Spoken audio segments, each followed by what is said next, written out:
Good morning. I'm K. Pritham, Assistant Professor in English, Center for Management Studies, JM Deemed to be University. The topic for the webinar or the e-conference on global pandemic or humanitarian crisis in need of rediscovery and rejuvenation. My topic here is reconnaissance of various aspects of epidemics and pandemics in literature. So here there is a minor difference between epidemic and pandemics. Epidemic refers to the spread of diseases, infectious diseases to a specific territory, whereas pandemic it's spread across. So I'll be reading out my research paper on this. Before that, the focus of the theme of this conference, humanitarian crisis, it's specific to human beings. It's not a crisis of other species. And the other purpose is rediscovery and rejuvenation. So what are we going to discover here or rediscover, and how are we going to rejuvenate is explored in this write-up. So the word epidemic, derived from Greek word epi, meaning upon or above, and demos, meaning people, refers to rapid spread of diseases to a large number of people in a given population with a short period of time. Epidemic refers to a given population in a short period of time, whereas pandemic refers to spread of infectious diseases across continents.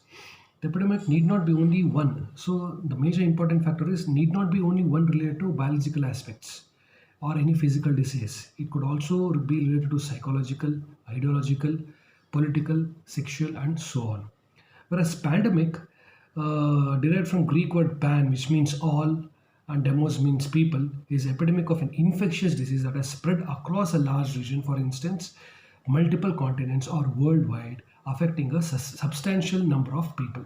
So here, pandemic is of a greater degree of infection. So it's an pandemic is an epidemic occurring on a scale that crosses international boundaries, usually affecting people on a worldwide scale. A disease or condition is not a pandemic merely because it is widespread or kills many people. It must be infectious. So the primary condition for pandemic is it should be infectious. Just because the disease is throughout the world doesn't mean it is a pandemic. It should be infectious. For instance, cancer is responsible for many deaths, but it cannot be considered pandemic because it is not infectious. So we'll just touch upon the current pandemics that is haunting today's world. It could be HIV/AIDS, cholera, influenza, typhus, smallpox, measles, TB, leprosy, malaria, yellow fever, and the recent one is COVID-19. So what are the concerns of the pandemics? So there could be antibiotic resistance. It may lead to even climate change, overpopulation, and encroaching into wildlands. So what are the concerning diseases that is haunting today's human beings, which has led to humanitarian crisis? It is viral hemorrhagic fevers, SARS, severe acute respiratory syndrome, then influenza, H5N1, avian flu, Zika virus, and presently coronavirus.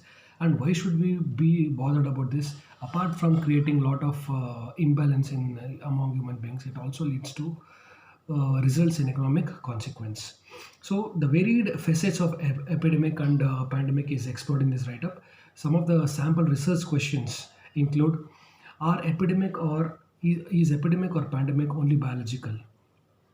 Can you consider sexual transmitted diseases or AIDS as an epidemic or pandemic?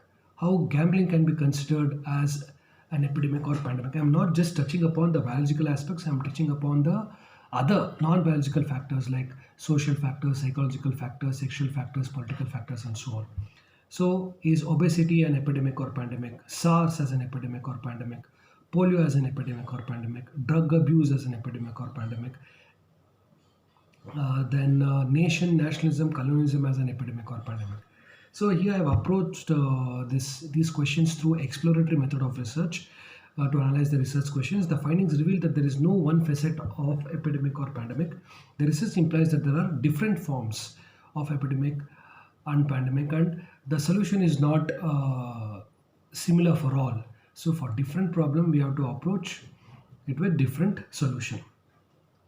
So I'm just touching upon the literary facets of this, how literature has addressed this. For example, in one of the works named Agents of Apocalypse, Epidemic Disease in the Colonial Philippines, published by Princeton University Press in 1995 by Bivouac. Here, it focuses on the epidemic disease that swept Philippines in the late 19th century. Some colonial physicians began to fear that indigenous population would be wiped out. Many Filipinos interpreted the contagions as a harbinger of the biblical apocalypse. Though the direct forebodings went unfulfilled, Philippine morbidity and mortality rates were the world's largest during the 1883-1903.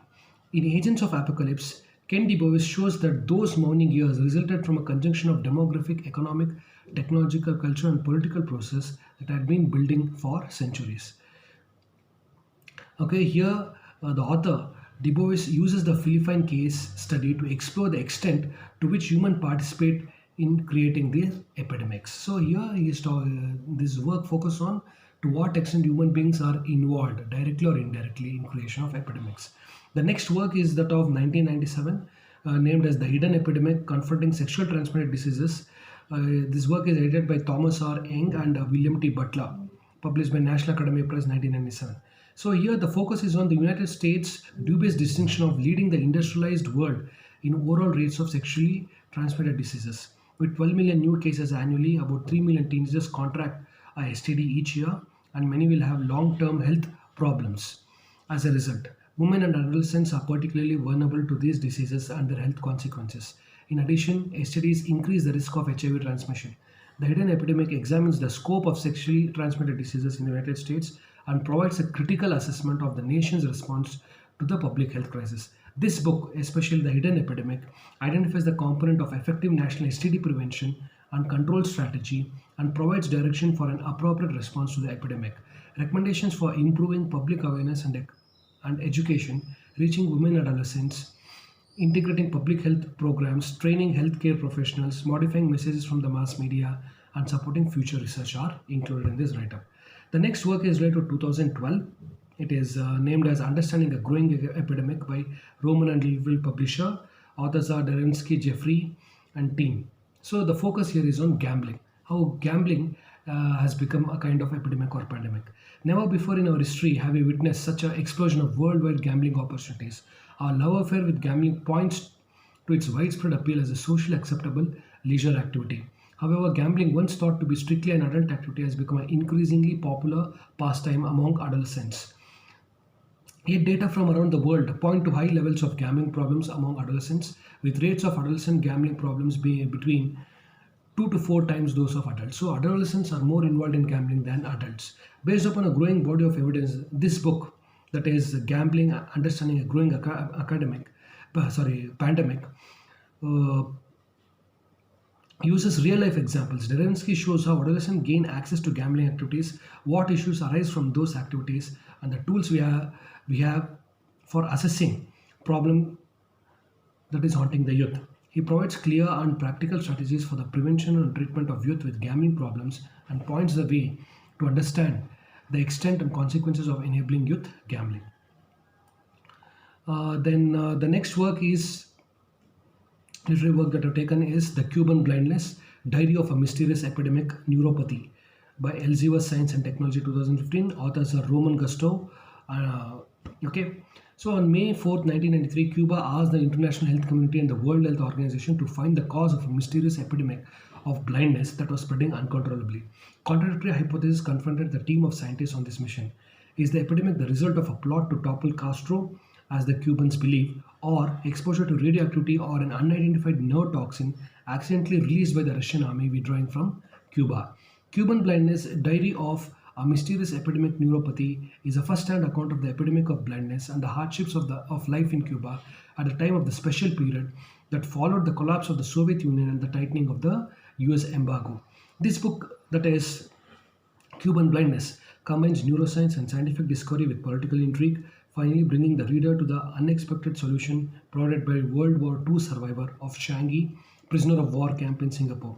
Cuban Blindness, Diary of a Mysterious Epidemic Neuropathy is a description of the neuroepidemiological study undertaken to identify the cause of the epidemic neurological disease that affected Cuba in 1993-94.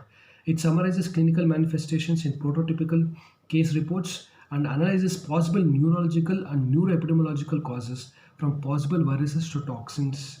It also discusses the health ramifications of political decisions surrounding the Cuban embargo and describes the implementation of treatment and preventive measures. So one important thing that could be assessed from this literary work is it not just discuss about the solution, not just discuss about the problem, it also offers the solution. And the final literary piece that I've taken for consideration is by Tony Wharton. It is titled "What Should We Do About the Opioid Epidemic? How Opium is Affecting Us as an Epidemic or Pandemic."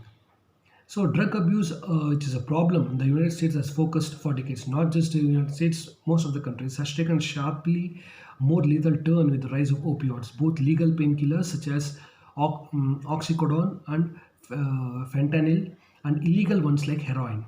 So, drug overdoses are now the leading cause of death among Americans under 50.